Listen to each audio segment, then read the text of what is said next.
예수님이 행하신 표적을 살펴보고 있습니다. 자, 오늘은 마가복음 2장 1절부터 12절까지 나와 있는 중풍병자를 고치신 말씀을 함께 생각해 보겠습니다.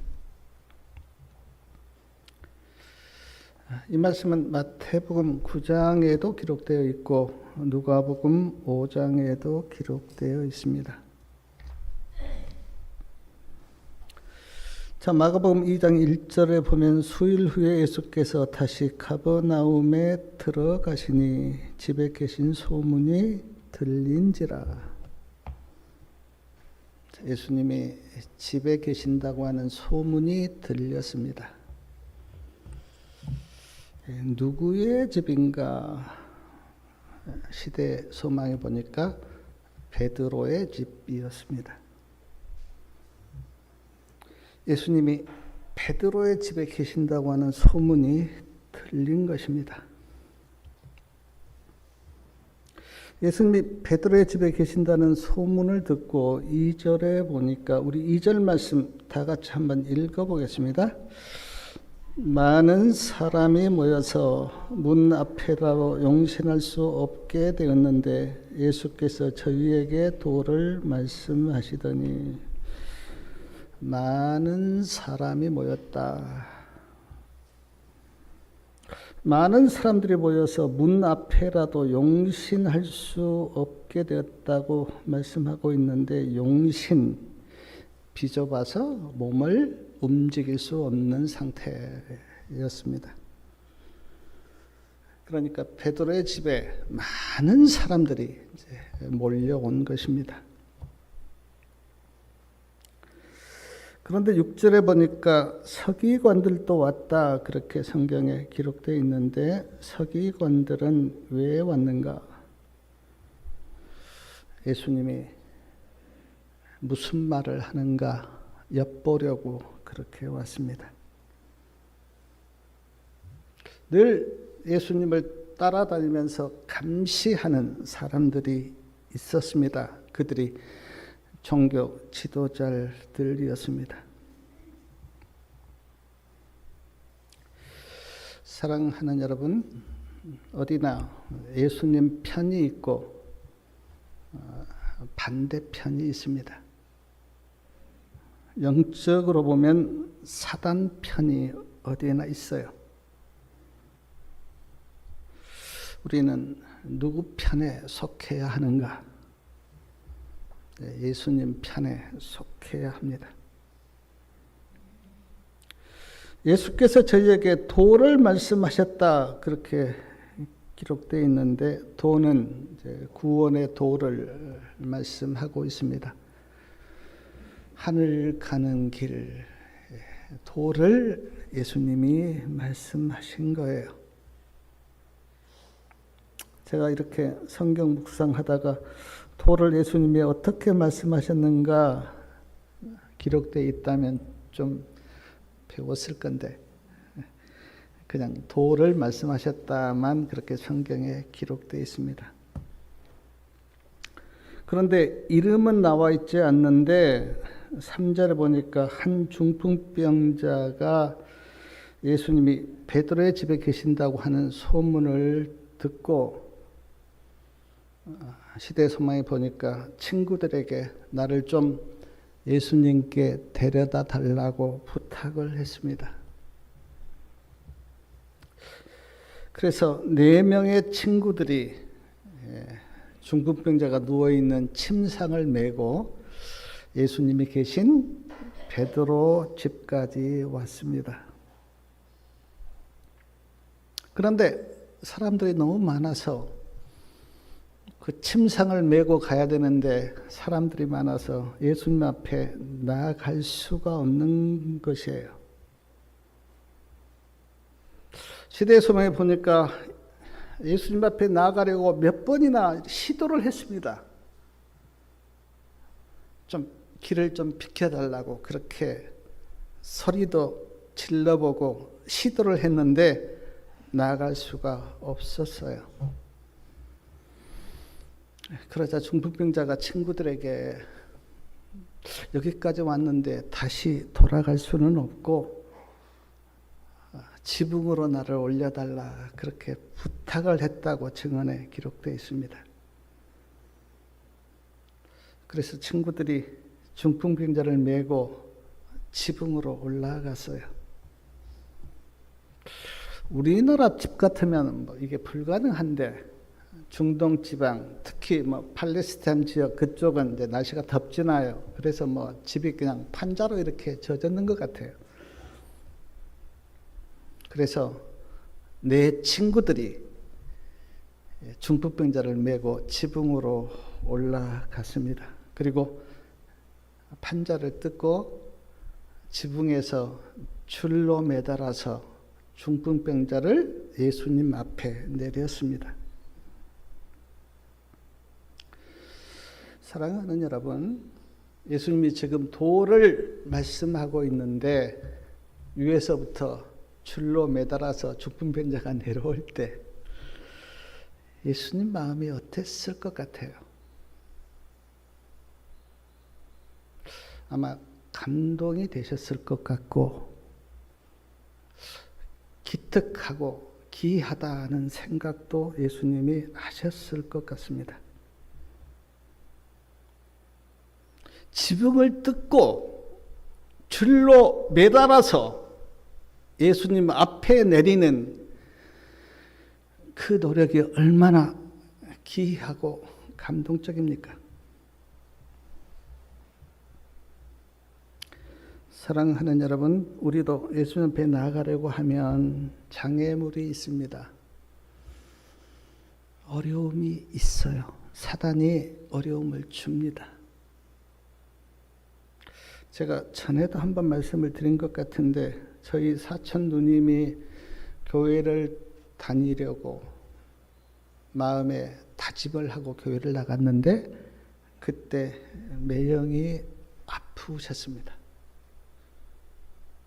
그러자 사람들이 바라고 교회 나가니까 아프다고 하니까 교회를 그만두셨어요. 예수님 앞에 나가려고 하면 장애물이 있습니다. 그러나 우리는 포기하지 않고 믿음으로 예수님께 나아가야 합니다. 중풍병자를 줄로 매달아서 예수님 앞에 내렸을 때 예수님이 어떤 말씀을 하셨는지 우리 마가복음 2장 5절 말씀 다 같이 한번 읽어보겠습니다. 마가복음 2장 5절이요. 예수께서 저희의 믿음을 보시고 중풍병자에게 이르시되 소자야 내 죄사함을 받았느니라 하시니. 저희의 믿음을 보셨다 그랬는데 저희는 중풍병자와 중풍병자를 메고 온 내 친구들을 가리킵니다. 그러니까 중풍병자도 믿음이 있었고 중풍병자를 메고 온 내 친구들도 믿음이 있었어요. 예수님께 나아가면 예수님이 고쳐주시겠지라고 하는 믿음이 있었어요. 사랑하는 여러분, 예수님은 우리가 얼마나 재산이 많은가 재산 안 보시고 믿음을 보십니다. 우리가 얼마나 배웠는가 학력 안 보시고 믿음을 보십니다. 우리의 외모가 어떤가, 어떤 옷을 입고 어떤 치장을 했는가 그것 안 보시고 우리 믿음을 보십니다. 우리의 직업이 무엇인가 그것 안 보시고 우리의 믿음을 보십니다. 예수님이 믿음을 보시기에 우리는 믿음이 있어야 합니다. 왜냐하면 예수님이 믿음을 보시기 때문에. 저희의 믿음을 보셨다. 그렇게 성경에 기록되어 있습니다. 이런 일화가 있었는데요. 저도 들은 이야기입니다. 영락교회를 이제 크게 일으킨 한경직 목사님이 돌아가시려고 하실 때 많은 목사님들이 한경직 목사님을 찾아가서 이렇게 물었다 그래요. 한 목사님, 우리가 어떻게 하면 목회를 목사님처럼 잘할 수가 있습니까? 그렇게 물었습니다. 근데 한경직 목사님은 여러 목사님들에게 오직 하나의 대답밖에 하지 않았어요. 그게 뭐냐면 예수 잘 믿으십시오.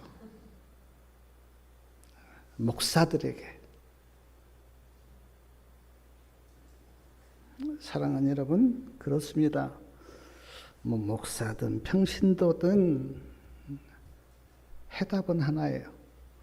예수 잘 믿는 것. 거기에 모든 해답이 있습니다.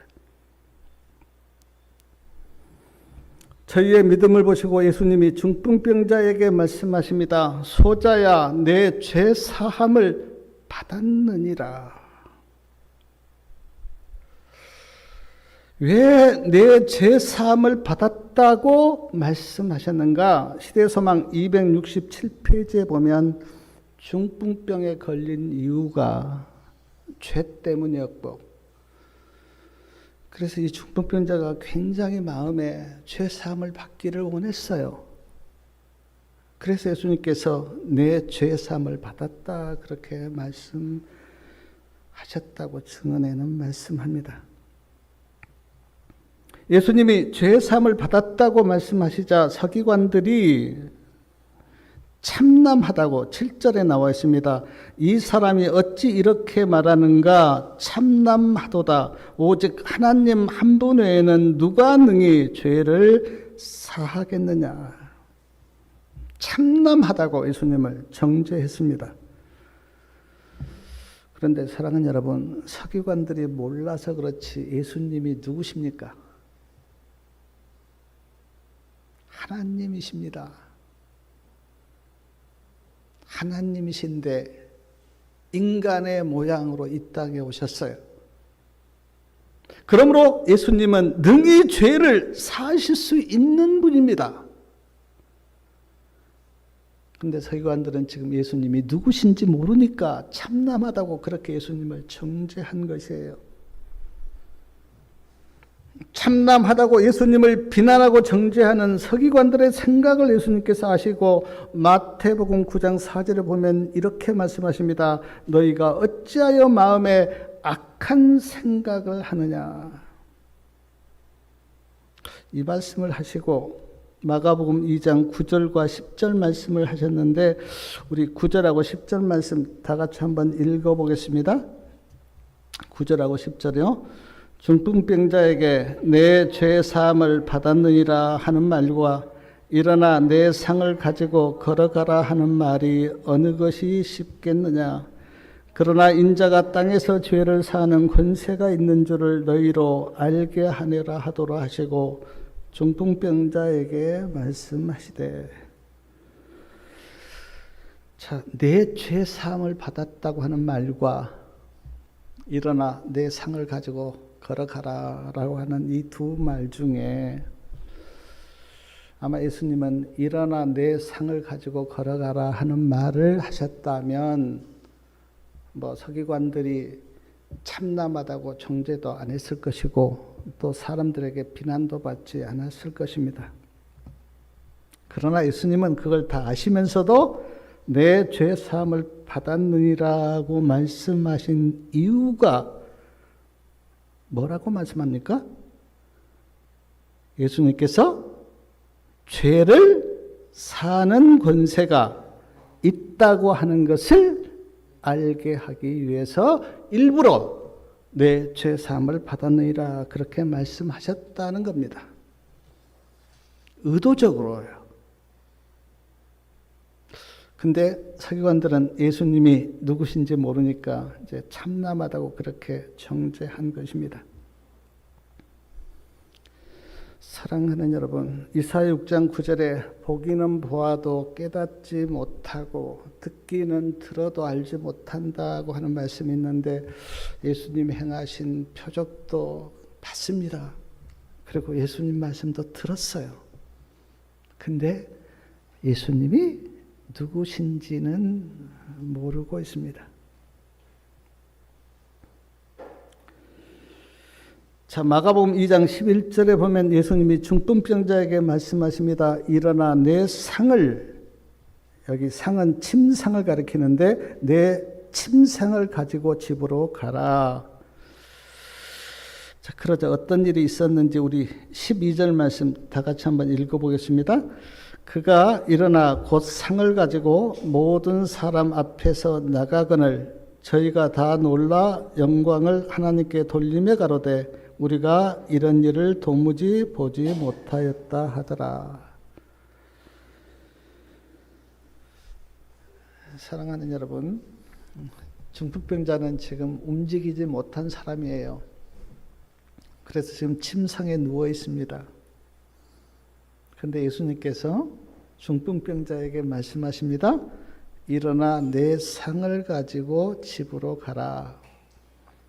그런데 이 말씀이 떨어지자마자 침상에 누워있는 중풍병자가 몸을 움직이기 시작했어요. 그리고 일어났습니다.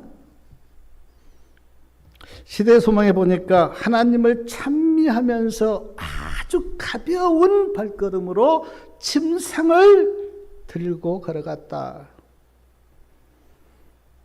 이것을 보고 사람들이 놀라면서 하나님께 영광을 돌리고 말합니다. 우리가 이런 일을 도무지 보지 못하였다.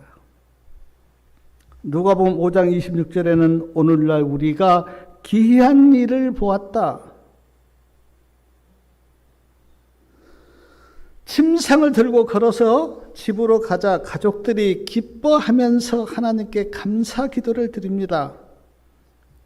그리고 중풍병에서 나온 사람과 가족들이 그들의 생애를 예수님께 바쳤다고 그렇게 시대소망에는 기록되어 있습니다. 사랑하는 여러분, 한번 좀 상상해 보십시오. 올 때는 침상에 누워왔는데 일어나서 침상을 들고 걸어가는 중풍병자를 한번 상상해 보십시오. 스스로도 얼마나 놀랐을까요? 야, 예수님께 왔더니 이런 놀라운 일이 일어나는구나. 그리고 지금 베드로의 집에 많은 사람들이 와 있는데 그 많은 사람들이 중풍병자가 침상을 들고 걸어가는 걸 보면서 얼마나 놀랐을까요? 제가 연애신 보니까 침상을 들고 딱 걸어가자 사람들이 놀라서 다 비껴졌다 그래요. 꽉 차 있는데 중풍병자가 누워와서 예수님을 만나서 일어나서 침상을 들고 걸어가자 사람들이 다 놀라서 길을 비켜줬다는 거예요. 그리고 가족들은 얼마나 기쁘고 놀랐을까요? 사랑하는 여러분, 오늘 말씀을 묵상하면서 깨달았던 몇 가지를 생각해 보려고 합니다. 첫째, 중풍병자는 예수님을 만나고 싶은 간절함이 있었어요. 그래서 친구들에게 부탁했습니다. 나를 좀 예수님께 데려다 달라고. 사람들이 많아서 예수님께 갈 수가 없자 나를 좀 지붕으로 올려달라고. 간절함이 있었어요.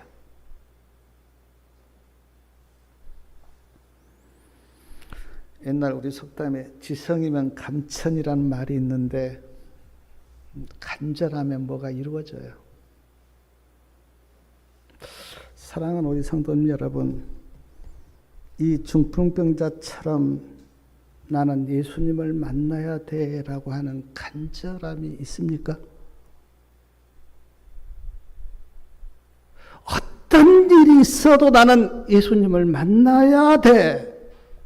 예수님을 만나고 말 거야 라고 하는 간절함이 있습니까?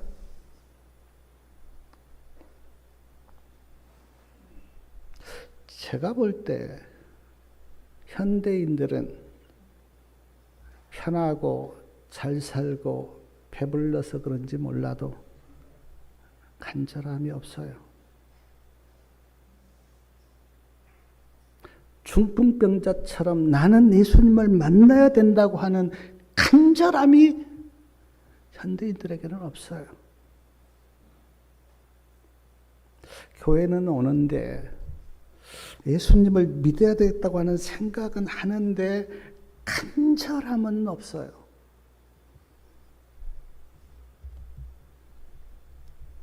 사랑하는 여러분, 중풍병자처럼 간절함을 갖기를 바랍니다.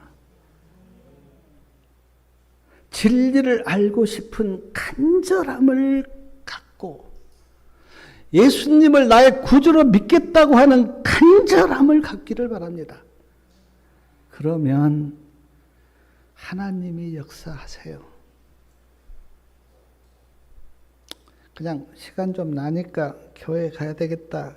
그런 마음으로 오지 마시고 나는 오늘 말씀을 듣고 그 말씀 속에서 예수님을 꼭 만나야 되겠다고 하는 그런 간절한 마음으로 교회를 오면 마음이 달라요. 그리고 말씀을 듣는 태도도 달라요. 중풍병자는 그런 간절함이 있었어요. 그래서 놀라운 경험을 한 겁니다. 제가 전에도 그런 말씀 드렸는데 옛날에는 이렇게 편하게 집회 안 했어요.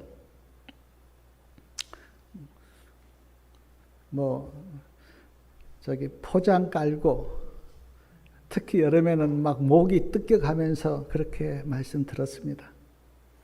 제가 20몇 년 전에 총무할 때 대덕 청소년 야영장에서 집회를 했는데 다 물건 다 거기 들치메고 거기 야영장에 올라가는데 얼마나 힘들었는지 몰라요. 그리고 밥 해먹으면서 말씀을 들었습니다. 간절함이 있었어요. 근데 슬프게도 지금은 간절함이 없어요. 세상이 살기가 좋아서 그런 것 같아요. 또 하나 제가 오늘 말씀을 이렇게 묵상하면서 깨닫는 것이 뭐냐면 중풍병자는 물론 스스로 간 것은 아니에요.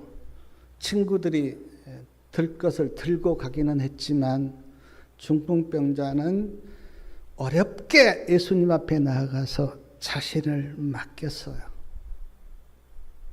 예수님, 나 예수님께 왔습니다.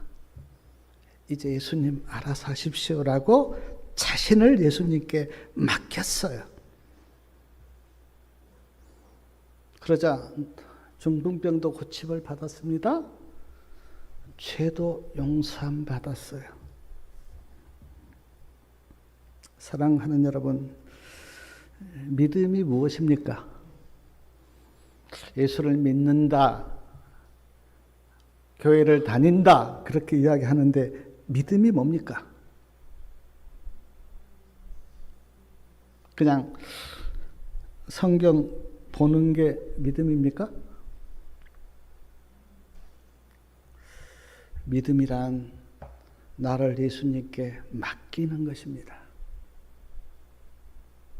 나를 예수님께 맡기면 그 다음부터는 예수님이 일하세요. 근데 나를 예수님께 맡기지 않으면 예수님이 어떻게 그를 구원할 수가 없습니다. 물론 믿음이 없으면 못 맡기겠죠. 그러나 우리가 예수님이 누구신가를 알면 맡기게 돼 있어요. 왜냐하면 예수님이 너무 나를 사랑하고 나의 구주시고 내가 구원받기를 원하신다고 하는 것을 알면 나를 예수님께 맡기게 돼 있어요.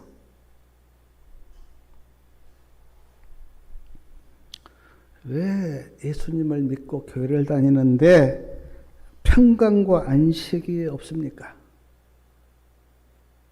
왜 세상 사람들과 똑같이 염려하고 걱정합니까? 이유는 하나, 나를 예수님께 맡기지 않았기 때문에. 교회는 다니고 예수님을 믿는다고 하는데 예수님께 맡기지 않고 내 생각과 내 삶의 방식을 따라서 살기 때문에 예수님을 믿기는 하는데 안식과 평강은 없습니다. 우리가 그렇지 않습니까?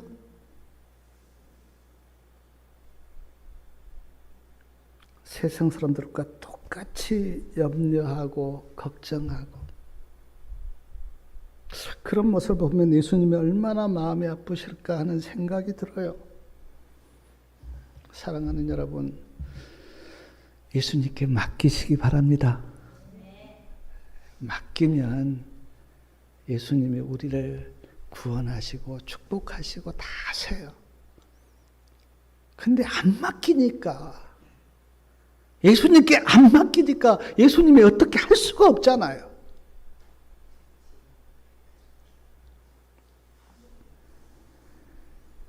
제발 절대 손해 안 봅니다. 그러니까 믿고 맡기세요. 네, 네. 그냥 사람들에게는 못 맡기는데 예수님은 우리를 절대로 손해 안 끼쳐요. 그냥 믿고 맡기셔서 예수님이 우리의 생애를 인도하시고 책임질 수 있도록 그렇게 맡기시기 바랍니다. 또 하나 말씀을 묵상하면서 깨달은 게 뭐냐면, 이제 일어나 내 침상을 가지고 걸어가라 그렇게 말씀하셨는데, 저는 이 말씀을 이렇게 들었어요. 중풍병자야, 내가 살았던 지난 날은 이제 지나갔다. 일어나서 새로운 삶을 살아라. 네가 그렇게 죄에 눌려있는 그 죄사함 받았으니 일어나 믿음의 길을 가라. 터닝 포인트. 그러니까 전에는 누워 있었잖아요. 일어나지도 못하고. 근데 예수님께 나가니까 예수님이 그를 일으켰습니다. 그리고 말씀하세요. 걸어가라. 고린도 후상 5장 17절에 보면 누구든지 그리스도 안에 있으면 새로운 피조물이라 이전 것은 지나갔으니 보라 새 것이 되었도다 그렇게 하였는데, 성경에 보면 예수님 믿고 구원받으면 우리의 시민권이 어디에 있다고요? 하늘에 있다. 그래서 우리가 다 하늘 시민이에요. 이 땅에 살지만 하나님께서 보실 때 우리는 하늘 백성이고 하늘 시민입니다. 그렇다면 사랑하는 여러분, 하늘 시민답게 좀 살아야 되지 않아요? 하늘 백성인데 이 세상 사람들처럼 살아간다면 어떻습니까? 그게 맞습니까? 중풍병자에게 예수님이 말씀하십니다. 일어나! 이제는 새 삶을 살아라. 제가 로마서를 이렇게 읽어보니까 로마서에 그럴 수 없는 일이라는 말씀이 뭐 한 5번 나오는데 제가 오늘 3말씀만 좀 말씀하겠습니다. 로마서 3장 31절에 믿음으로 말미암아 율법을 폐하느냐? 그럴 수 없느니라. 로마서 6장 1절과 2절 은혜를 더하게 하려고 죄에 거하겠느냐? 그럴 수 없느니라. 로마서 6장 15절 우리가 법 아래 있지 아니하고 은혜 아래 있으니 죄를 지으리요? 그럴 수 없느니라. 사랑하는 여러분, 하늘 백성이 세상 사람들과 똑같이 살 수가 있습니까? 그럴 수 없느니라. 그럴 수 없죠. 하나님을 나의 아버지라고 부르는 하늘 백성이 어떻게 세상 사람들과 똑같이 살 수가 있습니까? 그럴 수는 없죠.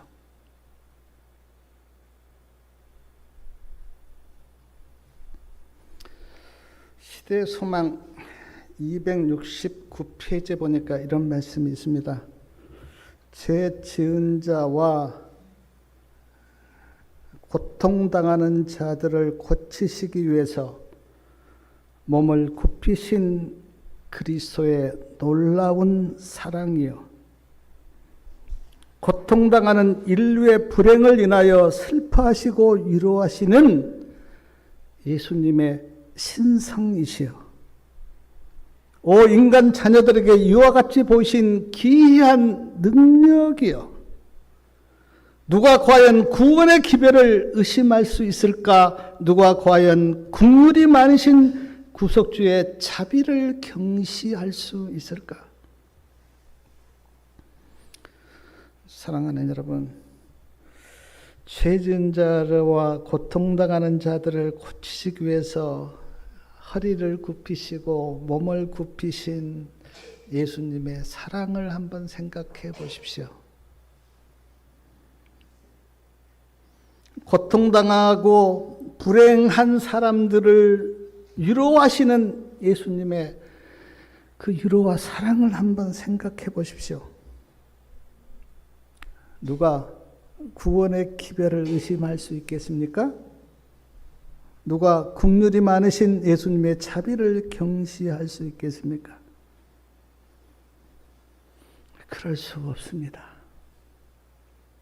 주님을 몰라서 그렇지, 주님의 사랑을 느끼지 못해서 그렇지, 예수님이 어떤 분인가 알지 못해서 그렇지, 그 사랑과 그 은혜와 그 자비와 그 긍휼을 안다면 구원의 기별을 의심할 수가 없죠.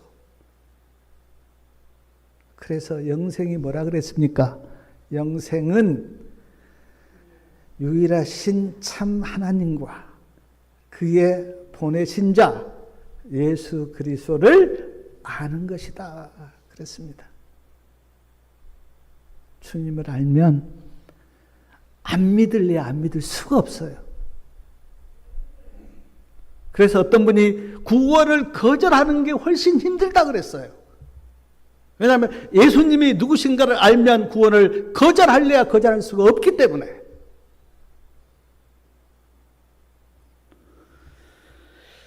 중풍병자를 허리를 굽혀서 치료해 주시는 그 주님의 사랑을 깨닫기를 바랍니다.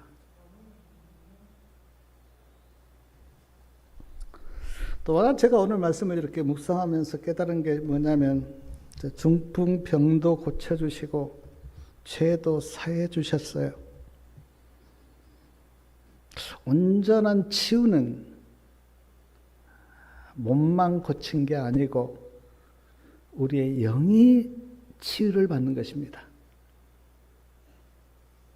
마음이 치유를 받는 것이 그게 진짜 치유예요. 지금 예수님께서 중풍병만 고쳐주지 않고 그 죄를 사해 주시고 그 영을 치유하시고 마음을 치유하셨는데 이게 진짜 치유예요. 제가 지난번에 그 나사로 살리는 거 말씀드렸는데 나사로 살렸습니다. 죽은 지 나흘이 되어서 썩은 냄새가 나는 나사로를 살렸어요. 나사로 안 죽었습니까? 다시 죽었어요. 지금 세상에 나사로 없어요.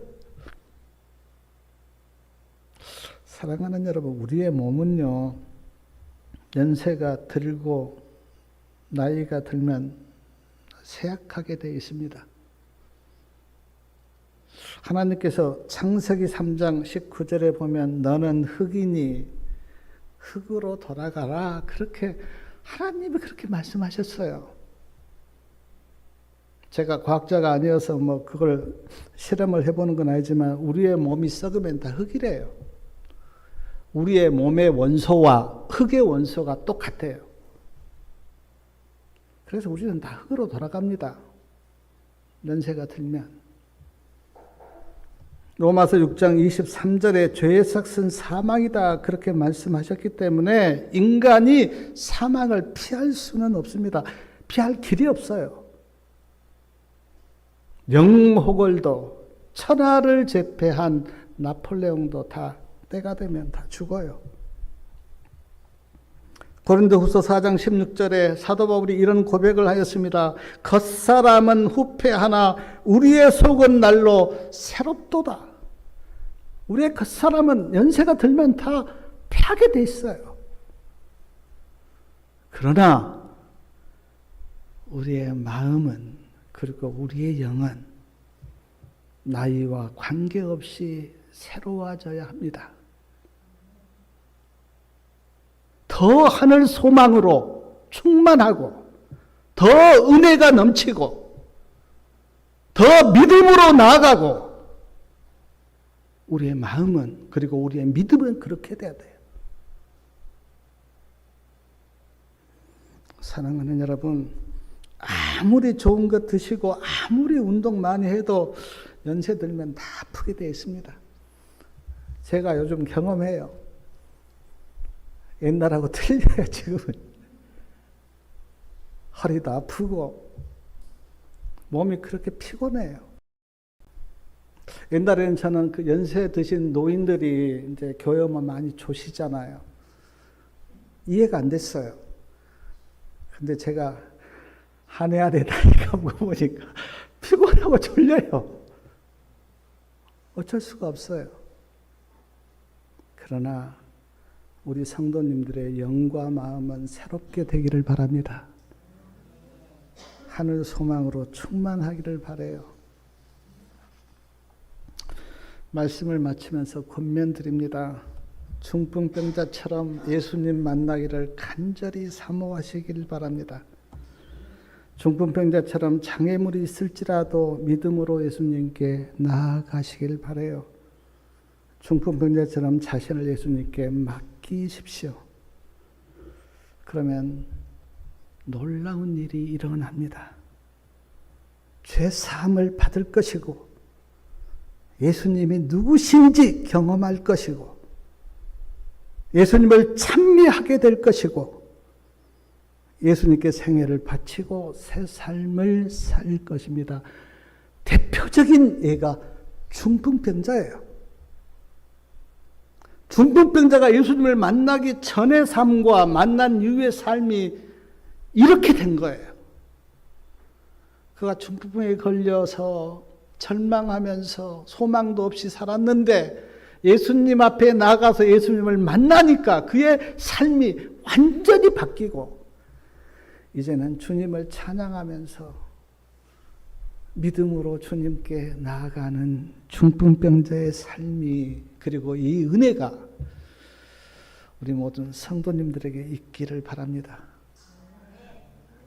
우리에게는 소망이 있잖아요. 예수님을 만나면 이렇게 된다고 하는 소망이 있잖아요.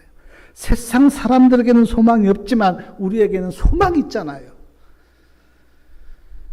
우리 그래서 성도님들 다 주님께 나아가서 주님으로부터 마음도 치유함을 받고 영도 치유함을 받고 그리고 하늘 백성으로서 우리 모두 다 구원의 삶을 사시는 성도님들 되시기 바라면서 말씀을 마치겠습니다.